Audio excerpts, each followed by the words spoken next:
இவர் தான் அடுத்த டேர்முக்கு ஜனாதிபதி அப்படின்னு சொல்லி அறிவிச்சிட்டா முடிஞ்சிடும், பிரச்சனை இல்லாமல் போயிடும். மோடியும் அதை நோக்கி தான் நகர்த்துறாரு. அதனால தான் அந்த 880 சீட்டு ஒன்றும் இல்லை, 880 சீட்டில் 500 சீட்டை வந்து ஹிந்தி பெல்ட்டில் கொடுத்துட்டா வேலை முடிஞ்சிடும். டாரிஃப் வார் அப்படிங்கிறது ட்ரம்போடு. நம்ம ட்ரம்ப்னா மோடினா ரெண்டு ஒன்று தான். இவர் இந்திய நாட்டு ட்ரம்ப், அவர் அமெரிக்க நாட்டு மோடி. பூராமே எதுக்காகனா, இங்கே எப்படி மோடி வந்து அதானிக்கும் அம்பானிக்குமாக வேலை செய்கிறாரோ அதே போலவே ட்ரம்ப் வந்து ஈலான் மஸ்குக்காக தான் வேலை செய்கிறாரு. ஓட்டுநர் வேலை செய்து கொண்டு இருக்கும் நபர்கள் இப்போவே வந்து வேறு தொழில் என்ன இருக்குன்னு பார்த்துக்குது. ஏன்னா இன்னொரு 15 வருஷத்துக்கு அப்புறம் பார்த்தீங்கன்னா எந்த வண்டியிலையும் டிரைவர் இருக்காது. 15ன்றது ரொம்ப லாங்காக சொல்கிறேன். மேபி இன்னொரு 10 வருஷத்துலேயே கூட எந்த காருக்கும் டிரைவர் தேவைப்படாது. நீங்கள் கேட்குறது எப்படி இருக்குன்னா, ஃபோனுக்கு பதிலாக உண்டாகி வந்திருக்கா அப்படின்னு கேட்குறீங்க. எல்லாமே 2 ப்ராடக்ட் அவ்வளோதான். ஆனால் என்ன ஒன்றுனா, செலவு செய்யப்பட்ட பணம் வந்து $40 பில்லியன். சீனா தனிமைப்படுத்தப்படுகிறதா அப்படின்னு பேசுவீங்கல்ல, அதுக்கு இடம் கொடுக்காம இருக்கிறதுக்கு தான் எல்லா நாட்டு மேலேயும் நான் டேரிஃப் போடுறேன்னு ஆளே இல்லாத அண்டார்டிகாவுக்கும் சேர்த்து டேரிஃப் போட்டாரு. இப்போ என்ன ஆகும், நீங்களாம் வந்து பேச்சுவார்த்தை நடத்துங்கன்னா அவன் பிரச்சனையை பற்றி மட்டும் தான் பேசுவான், யாரும் சைனாவை பற்றி பேச மாட்டாங்க. இது சவாலா பார்க்குறீங்களா? இது சவாலும் கிடையாது, ஆபத்தும் கிடையாது, ஒன்றும் கிடையாது. ஸோ மொத்த நாடகமும் தன்னுடைய நண்பன் ஈலான் மஸ்கை காப்பாற்றுறதுக்கு தான் ட்ரம்ப் இந்த வேலையை செஞ்சுட்டு இருக்கிறாரு.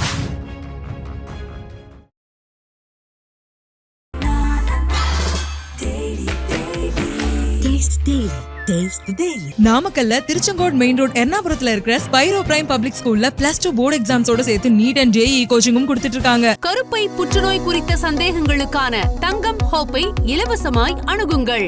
உலக தமிழர்களுக்கு வணக்கம். இது கிங் டிவி. இன்றைக்கு நம்மோடு சிறப்பு நேர்காணலில் எழுத்தாளரும் ஆய்வாளருமான திரு கிருஷ்ணவேல் அவர்கள். சார் வணக்கம். சார் வணக்கம். அமெரிக்காவுடைய வரி என்பது வரி போராக அறிவிக்கப்பட்டிருக்கிறது, கிட்டத்தட்ட அப்படிதான் பேசப்படுகிறது. குறிப்பா அந்த சீனா மீது வைக்கக்கூடிய இந்த தாக்குதல் மட்டும் ரொம்ப மூர்க்கத்தனமாக இருப்பதற்கு என்ன காரணம் சார்? அடிப்படை காரணம்ன்றது வந்து அமெரிக்கா ஒரு முதலாளித்துவ நாடு, சீனா வந்து ஒரு கம்யூனிச நாடு அப்படின்றது ஒரு காரணம். ஆனால் உண்மையில் சொல்ல போனால் முதலாளித்துவ நாடாக இருக்கக்கூடிய அமெரிக்கா வந்து தொழிலாளர்களை சுரண்டுவதை விட பல மடங்கு தொழிலாளர்களின் உழைப்பை சுரண்டுவது சைனா தான். ஆமாம், பேர் தான் அவங்க கம்யூனிஸ்ட் நாடு. கம்யூனிஸ்ட் நாடுன்னு சொல்கிறத விட அவங்க மெட்டீரியலிஸ்டிக் நாடுன்னு தான் சொல்லலாம். சரியா? மிக மோசமான வேலை சூழல்கள், மோசமான சம்பளம், இதெல்லாம் அமெரிக்காவை விட ரொம்ப மோசமான சூழலில் தான் சீன மக்கள் இருக்காங்க. ஆனால் வெளியே பேசும்போது சீனாவுக்கு ஆதரவாக பேசக்கூடியவர்கள்லாம் என்ன சொல்கிறாங்கன்னா, அது கம்யூனிஸ்ட் நாடுன்னு. ஒரிஜினல் கம்யூனிஸ்ட் நாடுன்னு சொன்னால் ரஷ்யா வேணால் சொல்லலாம். சீனாவை கம்யூனிஸ்ட் நாடுன்னு சொன்னால் சீனாவே ஒத்துக்காது. அவங்களுக்கு வசதியாக இருக்குன்னு அதை வச்சுருக்கிறாங்க. ஏன்னா நாட்டை கம்யூனிஸ்ட் நாடாக அறிவிச்சிட்டோம்னா என்ன ஒரு வசதியாக போகுது? தேர்தலெலாம் வைக்க வேண்டிய அவசியம் கிடையாது. அவங்களே பொலிட் பீரோலேயே டிசைட் பண்ணி இவர் தான் அடுத்த டேர்முக்கு ஜனாதிபதி அப்படின்னு சொல்லி அறிவிச்சிட்டா முடிஞ்சிடும், பிரச்சனை இல்லாமல் போயிடும். மோடியும் அதை நோக்கி தான் நகர்த்துறாரு. அதனால தான் அந்த 880 சீட்டு ஒன்றும் இல்லை, 880 சீட்டில் 500 சீட்டை வந்து ஹிந்தி பெல்ட்டில் கொடுத்துட்டா வேலை முடிஞ்சு போச்சு. சொல்லி உருட்ட வேண்டாம், தேவையில்ல. ஆமாம், உருட்ட வேணாம், அப்படியே எடுத்து வச்சாலே போதும். அதுக்கப்புறம் நீங்கள் எத்தனை எலெக்ஷன் வச்சாலும் பிஜேபி தான் வரும். ஸோ அதை நோக்கி தான் அவங்க போகிறாங்க. நம்ம அதைத்தான் நம்ம வந்து ஆபத்துன்னு நம்ம திரும்ப பேசிகிட்டு இருக்கிறோம். இந்த பிரச்சனைகள்லாம் ஆரம்பிக்கிறதுக்கு முன்னாடியே நான் வந்து தொடர்ச்சியாக நான் சொல்லிக்கிட்டே இருந்தேன் சமூக ஊடகங்களில். ஆமாம், அதாவது மோடியோட இந்த வரி போர், டாரிஃப் வார் அப்படிங்கிறது ட்ரம்போடு. நம்ம ட்ரம்ப்னா மோடினா ரெண்டு ஒன்று தான். சரியா? இவர் இந்திய நாட்டு ட்ரம்ப், அவர் அமெரிக்க நாட்டு மோடி. அப்படி வச்சுக்கிங்க. அதனால பேர் மாற்றி வந்தாலும் ஒன்றும் பெரிய பிழையெல்லாம் ஒன்றும் இல்லை. இவர் சொல்லக்கூடிய வார்த்தை என்ன சொல்றாரு? I will make America great again அப்படின்றாரு. ஏற்கனவே கிரேட்டாக தானே இருக்குது. அமெரிக்கா மிஞ்சின வேற எந்த நாடு பணக்கார நாடு? உலகின் நம்பர் 1 நாடு அமெரிக்கா தான். நம்பர் 1ல் இருக்கிறவனே இன்னும் நாங்கள் பழைய படி கிரேட் ஆக்குவேன்னா எந்த மாதிரி ஆக்க போகிறாருன்னு தெரியல. அது பூராமே எதுக்காகனா, இங்கே எப்படி மோடி வந்து அதானிக்கும் அம்பானிக்குமாக வேலை செய்கிறாரோ அதே போலவே ட்ரம்ப் வந்து ஈலான் மஸ்குக்காக தான் வேலை செய்கிறாரு. எப்படின்னா, அதை நான் சொன்னப்போ யாரும் நிறைய பேர் ஏற்றுக்கலை. அது நேற்று வந்து வெட்ட வெளிச்சம் ஆயிடுச்சு. எப்படின்னா, மஸ்க் வந்து 2 ப்ராடக்ட் வச்சுருக்கிறாரு, முக்கியமான ப்ராடக்ட். ஒன்று XAI அப்படின்னு அந்த கம்பெனி பேர். ஸ்மால் எக்ஸ்போர்ட் ஏஐன்னு ஒரு கம்பெனி பேர். அதோட ப்ராடக்ட் வந்து கிராக் அப்படின்னு சொல்லி ஒரு ஏஐ டூல் அது. அது உண்மையிலே நல்லா தான் வேலை செய்யுது, இல்லைன்னுலாம் சொல்ல முடியாது. நானும் வந்து பார்த்தீங்கன்னா அந்த நம்ம தம்ப்நெயில்லாம் வைக்கணும்னா அந்த கிராக்கில் தான் கேட்பேன். இந்த மாதிரி ட்ரம்ப், ஈலான் மஸ்க் இந்த கண்டென்ட்டுக்கு இந்த சம்பவம் குறித்த ஒரு யூடியூப் காணொளிக்கு என்ன தம்ப்நெயில் வைக்கலாம், என்ன கேப்ஷன் வைக்கலாம் சொல்லு அப்படின்னு சொன்னோம்னா அது ஒரு 2-3 ஆப்ஷன் கொடுக்கும். நீங்கள் பயன்படுத்தி பார்க்கலாம், பயன்படுத்தி பாருங்கள். நம்ம வைக்கிறத விட அது பயங்கரமாக சொல்லுது. சவாலா, உண்மையா அப்படின்லாம் போட்டு என்னெல்லாமோ போட்டு அழகாக போடுது. அதுவும் சொல்லப்போனால் மற்ற ChatGPT விட இந்த கிராக் வந்து தமிழில் வந்து நல்லா கொடுக்குது. ChatGPT வந்து தமிழ் எனக்கு அவ்வளோவா திருப்தியாக இல்லை அப்போது நான் ட்ரை பண்ணப்போ. இப்போ டெவலப் ஆயிடுச்சான்னு தெரில. நான் ட்ரை பண்ணது ஒரு வருஷத்துக்கு முன்னாடி இருக்கும். அதுக்கப்புறம் நான் அதை பார்க்கல. இப்போ கிராக் பார்க்குறேன். கிராக் நல்லாவே தமிழ் வந்து சரியான தமிழ்லேயே அடிக்குது. அதுலேயும் என்னென்னா நீங்கள் மரியாதையாக பேசுனா அதுவும் பதிலுக்கு மரியாதையாக பேசுது. நீங்கள் ஃப்ரெண்ட்லியாக பேசுனா அதுவும் ஃப்ரெண்ட்லியாக பேசுது. மச்சி இதுக்கு ஒரு ஐடியா சொல்லனா இப்படி பண்ணிக்கோ மச்சி அப்படின்னு சொல்லி அது பதில் போடுது. டேய் என்னடா இதை பற்றி இப்படி போட்டு வச்சுருக்கேன்னா டேய் அது அப்படிதான்டா அப்படின்னு அதுவும் பதில் சொல்லுது. ஸோ அந்த அளவுக்குலாம் நல்லா பண்ணி வச்சுருக்கிறாங்க. ஆனால் என்ன ஆகிப்போச்சு, சைனா வந்து டீப் சீக்னு இன்னொரு ஏஐ லான்ச் பண்ண உடனே இது மிகப்பெரிய அடி. இதற்கு போட்டியா? ஆமாம், இதுக்கு போட்டியானலாம் இல்லை. ஏஐன்ற ஒரு தளத்தில் சைனா தன்னுடைய ஏஐயை லான்ச் பண்ணிட்டாங்க. அதான் சார் குறிப்பாக கேட்குறாங்க, மாற்றா பண்ணுறாங்களா மாற்றியா பண்ணணும்? இல்லைம்மா, நீங்கள் கேட்குறது எப்படி இருக்குன்னா ஃபோர்டுக்கு பதிலாக உண்டாய் வந்திருக்கா அப்படின்னு கேட்குறீங்க. அப்படிலாம் கிடையாது. ஃபோர்டு வேணுன்றாலும் ஃபோர்டு யூஸ் பண்ண போகிறான், உண்டாய் வேணுங்கிறவன் உண்டாய் யூஸ் பண்ண போகிறான். அவ்வளோதான், எல்லாமே 2 ப்ராடக்ட் அவ்வளோதான். ஆனால் என்ன ஒன்றுனா இந்த கிராக் வந்து செலவு செய்யப்பட்ட பணம் வந்து $40 பில்லியன். பில்லியன் அப்படின்னு சொன்னோம்னா கிட்டத்தட்ட 9 சைபர், 1 போட்டு 9 சைபர் போட்டிங்கன்னா ஒரு பில்லியன். நம்ம ஊர் இதில் சொல்கிறதா இருந்தால் ஒரு பில்லியன்னா 100 கோடி. 40 பில்லியன்னா கிட்டத்தட்ட 4000 கோடி டாலர் செலவு பண்ணியிருக்காங்க. டாலர் கன்வர்ஷனுக்கு இன்னொரு 90 ரூபா பெருக்கணும் அப்புறம். சரியா? இல்லை 100 வச்சிங்களேன் ரவுண்டா. 4000க்கு பதில் இன்னும் 2 சைபர் போட்டிங்கன்னா 4 லட்சம் கோடி செலவு பண்ணியிருக்காங்க இந்தியா மதிப்பில். ஆனால் சீனாவோட அந்த டீப் சீக்கு அவங்க எவ்வளோ செலவு பண்ணியிருக்காங்கன்னா $6 மில்லியன். அதாவது $60 லட்சம். 60 லட்சம் எங்கே இருக்குது? 4000 கோடி எங்கே இருக்குது? 2 டாலர். 4000 கோடி எங்கே இருக்குது? 60 லட்சம் கோடி எங்கே இருக்குது? டீப் சீக்கு இதை விட நல்லா வேலை செய்யுது. இது ஒரு சிக்கல். 2வது சிக்கல் என்னென்னா அவரோட டெஸ்லா கார் வந்து மின்சாரத்தில் இயங்கக்கூடிய எலக்ட்ரிக் காரு. அந்த காரோட ஸ்பெக்ஸ் வந்து பார்த்திங்கன்னா அதுவும் அவங்களும் ரொம்ப நாளாக ரிசர்ச் பண்ணி தான் கொண்டு வந்திருக்கிறாங்க. ப்ளஸ் வந்து ஆள் இல்லாத கார், டிரைவர்லாம் வேணாம். இது நான் ரொம்ப நாளாக சொல்லிட்டு இருக்கேன். ஓட்டுநர் வேலை செய்து கொண்டு இருக்கும் நபர்கள் இப்போவே வந்து வேறு தொழில் என்ன இருக்குதுன்னு பார்த்துக்குங்க. ஏன்னா இன்னொரு 15 வருஷத்துக்கு அப்புறம் பார்த்தீங்கன்னா எந்த வண்டியிலையும் டிரைவர் இருக்காது. 15ன்றது ரொம்ப லாங்காக சொல்கிறேன். மேபி இன்னொரு 10 வருஷத்துலேயே கூட எந்த காருக்கும் டிரைவர் தேவைப்படாது. நீங்கள் பாட்டுக்கு இப்போ கிட்டே போயிட்டு டேய் கதவு தர அப்படின்னா கதவு திறக்கும். ஏறி உட்காந்துட்டு சதீஷ் வீட்டுக்கு போ, ஏன்னா அதெல்லாம் முதல்ல நீங்கள் ஸ்டோர் பண்ணிவிடுவீங்க. சதீஷ் வீட்டுக்கு போ அப்படின்னா நேராக அதுவே போய் டிராஃபிக்லாம் பார்த்து சிக்னல்லாம் பார்த்து அது ஒரு ஷார்ட்டஸ்ட் ரூட்டு, டிராஃபிக் இல்லாத ரூட் எதுன்னு பார்த்து அதுவே உங்களை கொண்டு போய் விட்ருவோம். சரி நான் போய் பார்த்துட்டு வரேன் அப்படின்னா அதுவே காரை மூடிட்டு இடம் பார்த்து கொண்டு போய் பார்க் பண்ணி நிப்பாட்டிக்கும். பார்க்கிங்கே எதை சூஸ் பண்ணிக்கும். ஆமாம். திரும்பி வந்துட்டு சதீஷ் வீட்டு வாசலில் நின்றுக்கிட்டே டேய் வெளியே வந்துட்டேன் வண்டியை கொண்டு வா அப்படின்னா அதுவே வண்டி எடுத்துகிட்டு வந்துடும். அந்த மாதிரி மாறப்போகுது. இப்படி மாறும்போது என்ன ஆகும், இந்த ஓலா ஊபர் எல்லாருமே அந்த காரை வாங்க ஆரம்பிச்சிடுவாங்க. அப்போ என்ன ஆகும், டிரைவரே தேவைப்படாது. டிரைவருக்கு 8 மணி நேரத்துக்கு மேலே ஓட்ட முடியாது. இது 24 ஹவர்ஸும் ஓட்டும். டிரைவர் எக்ஸ்ட்ரா கேட்பாரு, இது எதுவுமே கேட்காது. ஆனால் உழைப்புக்கான கூலி தானே சார் கேட்குறாரு டிரைவர் வந்து அவங்களுக்கு ஒரு சின்ன ஒரு திருப்திக்காக கேட்குறது. ரொம்பலாம் கேட்குறதில்ல, ஒரு 20 ரூபா கொடுங்கன்னு கேட்பாங்க. இதை வந்து ஒரு பெரிய குத்தமாக பேசிகிட்டு இருப்பாங்க நம்மளுக்கு. நான் அதெல்லாம் பேச மாட்டேன். கேட்டால் கொடுத்துருவோம், அவ்வளோதான். கேட்டாலும் கொடுத்துருவோம், கேட்கலனாலும் கொடுத்துருவோம். இந்த டிராஃபிக்கில் வண்டி ஓடுறதே பெரிய வேலையா? இந்த டிராஃபிக்கில் வண்டி ஓடுறதே பெரிய வேலை. இல்லை இதெல்லாம் எந்த அளவுக்கு ட்ரம்ப் அவர்கள் டிஸ்டர்ப் பண்ணியிருக்கு? இல்லை இப்போ என்ன பிரச்சனைனா இப்போ டெஸ்லா கண்டுபிடிச்சிருக்க கார் வந்து மின்சாரத்தில் இயங்கும், ஆள் இல்லாமல் ஓடும். ம். மூணாவது வந்து அதோட பேட்டரி வந்து 500 கிலோவாட் ம். அளவுக்கு சார்ஜ் ஏற்றும். ஒரு தடவை ஃபுல்லாக சார்ஜ் போட்டிங்கன்னா 270 கிலோமீட்டர் போகலாம். ம். வண்டியோட விலை 1 கோடிக்கு மேலேயே சொன்னாங்க. ம். 1 கோடியோ 1.5 கோடியோ தான் சொன்னாங்க, சரியாக ஞாபகம் இல்லை. இந்த 5 விஷயத்தை மட்டும் வச்சு பார்ப்போம். இப்போ சைனா லான்ச் பண்ணியிருக்கிற அந்த BYD அப்படின்ற கார், அதுவும் 2003 ஆரம்பித்த ஒரு பேட்டரி கம்பெனி. பேட்டரி செய்வதற்கு ஒரு கம்பெனி ஆரம்பிக்கிறாங்க. அப்புறம் இன்னொரு கார் கம்பெனியை விலைக்கு வாங்குறாங்க. அப்புறம் அந்த காரில் ரிசர்ச் பண்ணி மாடிஃபை பண்ணி இந்த பேட்டரி அந்த கார் எல்லாத்தையும் ஒன்றா இணைச்சி இப்படி ஆள் இல்லாத ஒரு வண்டியை அவங்களும் லான்ச் பண்ணிட்டாங்க. கண்டுபிடிச்சிட்டாங்க. லான்ச் ஆயிடுச்சு சக்ஸஸ். லான்ச் ஆயிடுச்சு. எனக்கு தெரிஞ்ச 2 பேர் சென்னையிலேயே 2 பேர் புக் பண்ணிட்டாங்க ஆல்ரெடி. இப்போ அதே என்னெல்லாம் ஃபியூச்சர்னு பார்ப்போம். இதுலேயே இந்த வண்டிலையும் ஆள் இல்லாத வண்டி தான் ஒன்று. ரெண்டாவது இதுவும் பேட்டரியில் ஓடக்கூடிய வண்டி தான். மூணாவது இதோட பேட்டரி பவர் எவ்வளோன்னா, டெஸ்லாவோட கார் 500 கிலோவாட், இது 1000 கிலோவாட். ஒரு தடவை ஃபுல்லாக சார்ஜ் பண்ணிங்கன்னா டெஸ்லா வண்டி 270 கிலோமீட்டர் போகும். இது ஒரு வாட்டி ஃபுல்லாக சார்ஜ் பண்ணிட்டீங்கன்னா 480 கிலோமீட்டர் போகலாம். முக்கியமான விஷயம் என்னென்னா, இந்த டெஸ்லா காரை வந்து பெட்ரோல் பங்கில் மாதிரி இப்போ அங்கே செட் பண்ண ஆரம்பிச்சிட்டாங்களாம் சார்ஜிங் பாயிண்ட்டுன்னு. நீங்கள் வண்டியை கொண்டு போய் நிப்பாட்டி சார்ஜரில் போட்டு சார்ஜ் பண்ணிக்கலாம். சார்ஜ் பண்ணிட்டு அதுக்கு காசு கொடுத்துடலாம். பெட்ரோல் ஃபில் பண்ணுற மாதிரி. ஆமாம், நீங்கள் பெட்ரோல் ஃபில் பண்ணுறதுக்கு வண்டியை நிப்பாட்டி பெட்ரோல் ஃபில் பண்ணுறீங்க. அதுக்கு மேலே அந்த பங்க்லேயே சார்ஜிங் பவர் பாயிண்ட் மாதிரி வச்சுருப்பான். ஓகே. அதுலேருந்து ஒயர் எடுத்து காரில் சொருவிட்டா போதும், அது சார்ஜ் ஏற ஆரம்பிக்கும். அது ஒன்று சார். அதில் என்ன ஆகுனா, சார்ஜிங் வந்து அந்த டெஸ்லா கார் வந்து 500 கிலோவாட் சார்ஜ் ஆகிறதுக்கு 2 மணி நேரம் ஆகும். BYD காரில் 1000 கிலோவாட் சார்ஜ் ஆகிறதுக்கு 15 நிமிஷம் ஆகும். இப்போ BYD வந்து இன்னொரு திட்டத்தை வேறு அறிவிக்கிறான்.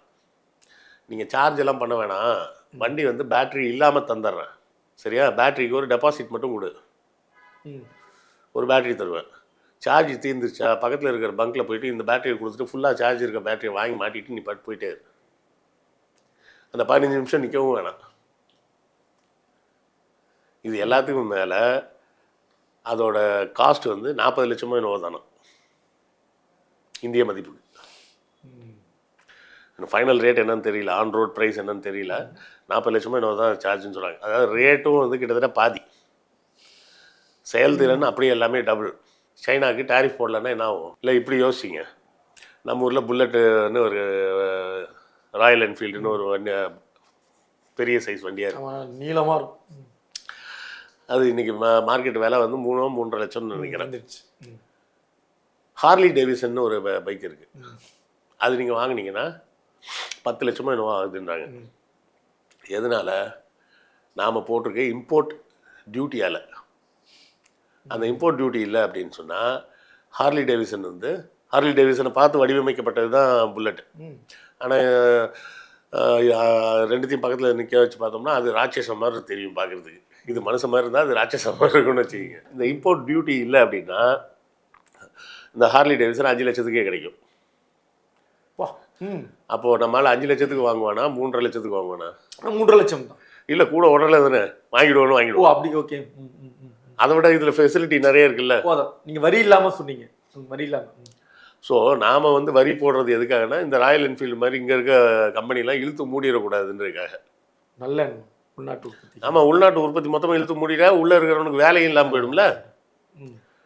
ஆனால் அமெரிக்கா டேரிஃப் போடுறது சரியா அப்படின்னு கேட்டால், அமெரிக்காவில் எந்த பொருளும் தயாரிக்கிறது இல்லைங்க. அங்கே R&D மட்டும்தான். தயாரிப்பு பூரா சைனாவில் தான் பண்ணிகிட்டு இருக்கான். சைனா, இந்தியா போன்ற இடங்கள்ல தான் பண்ணிகிட்டு இருக்கான். அப்போ நீ தயாரிப்பே அங்கே பண்ணலன்றப்போ எதுக்காக டேரிஃப் போடணும்? நீ டேரிஃப் போட்டாலும் போடலைனாலும் உன் ப்ராடக்ட் அங்கே தான் விற்க போகுது, கரெக்டா? அப்போ இது எதுக்காக டேரிஃப் போடுறான்னா, இந்த டீப்சீக்கும் BYD காரும் அமெரிக்காவுக்குள்ளே வந்துடக்கூடாது. இதைத்தான் நான் ஆரம்பத்துலேருந்து சொல்லியிருக்கேன். அதுக்காக தான் ஏன் போடுறான், சைனாவுக்கு மட்டும் போட்டால் பளிச்சுன்னு தெரியும், அதனால் இருக்கிற எல்லா நாட்டுக்கும் டேரிஃப் போடுவோம் அப்படின்னு டேரிஃப் போட்டுக்கிட்டு வரான். ஆனால் இந்த 90 நாளுன்றது தற்சமயம் தானே வர அந்த டேரிஃப் எந்த நாட்டுக்கெல்லாம் போட்டிருக்காங்க தெரியுமா?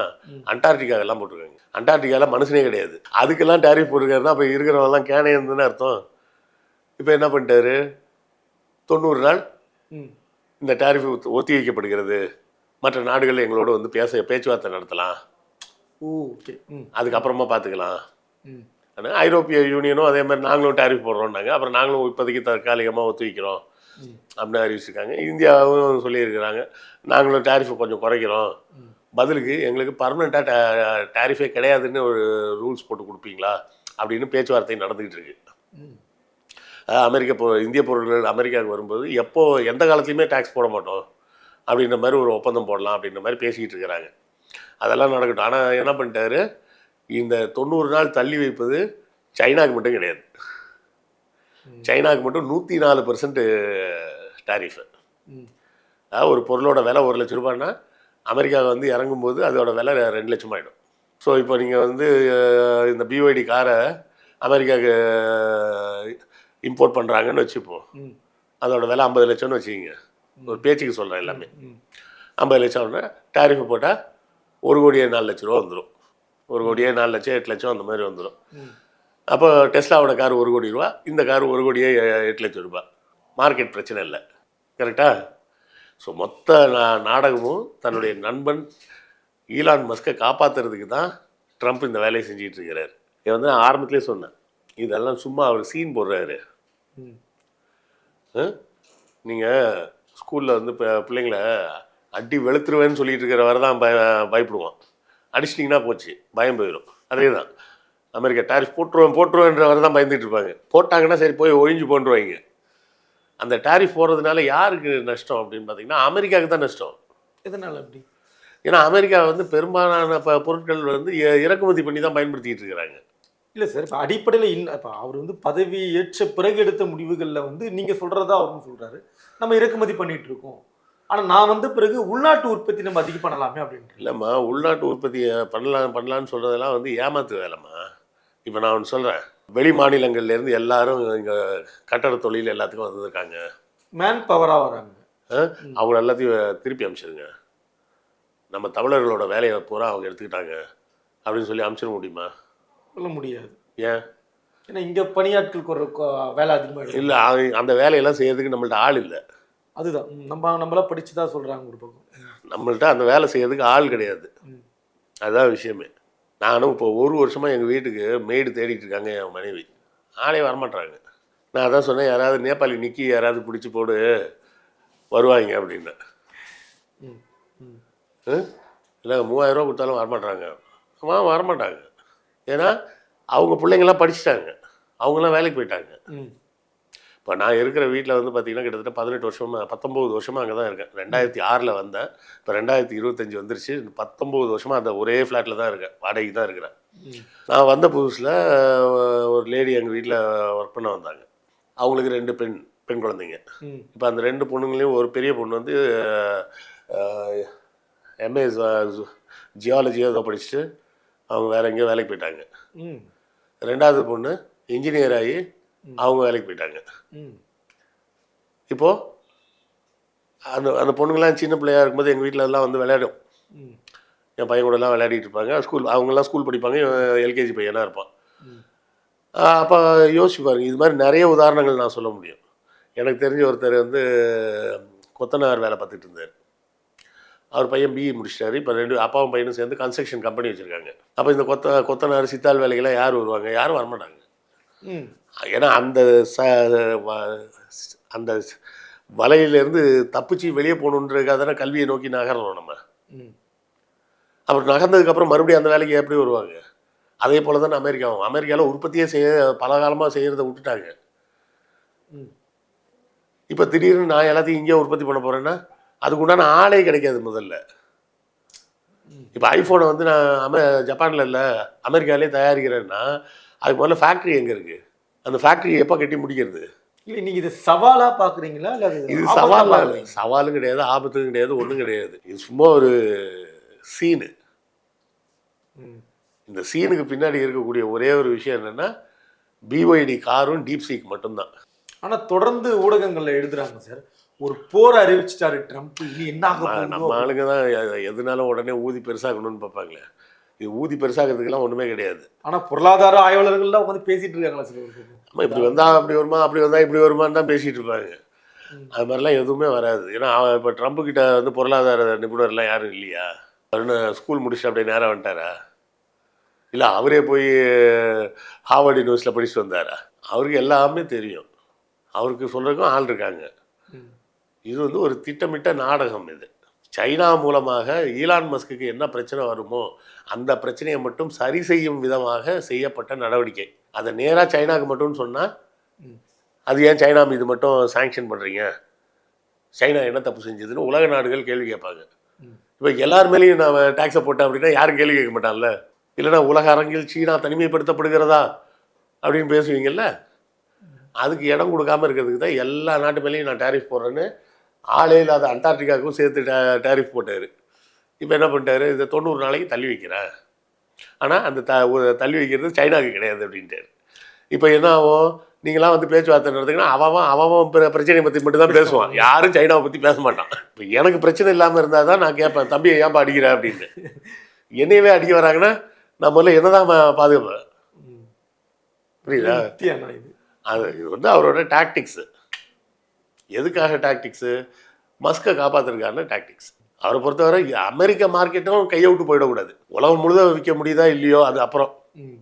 டெஸ்லா காரை குறைஞ்சபட்சம் நம்ம ஊரில் நான் சொந்த மண்ணிலேயே அதை விற்க முடியாத அளவுக்கு காம்படிஷன் ஆகிடக்கூடாது. அப்போ அதுக்கு ஒரே வழி, அப்படியே 100% டேக்ஸை போட்டால் சைனாவோட கார் இங்கே வராது. நீ வேணால் பதிலுக்கு என் மேலே 100% போட்டு, எனக்கு ஒன்றும் பிரச்சனை இல்லை, நான் உங்கள் ஊரில் வந்து விற்க போகிறதே இல்லை. என் ஃப்ரெண்டு முதல்லே சொல்லிட்டாரு, நான் சைனா மார்க்கெட்லாம் போகலன்னு சொல்லிட்டாரு, அதனால் எனக்கு ஒரு பிரச்சனையும் இல்லை. இது வந்து மஸ்குக்காக நடத்தப்படும் நாடகம். வரி பொருளாக கிடையாது, வரியும் கிடையாது, போரும் கிடையாது, ஒன்றும் கிடையாது. அதான் 90 நாள் தள்ளி வச்சிட்டாரு, எல்லாம் முடிஞ்சு போயிடுச்சு. சரிங்க சார், மீண்டும் ஒரு நிகழ்ச்சியில் சந்திக்கலாம் சார். நன்றி சார்.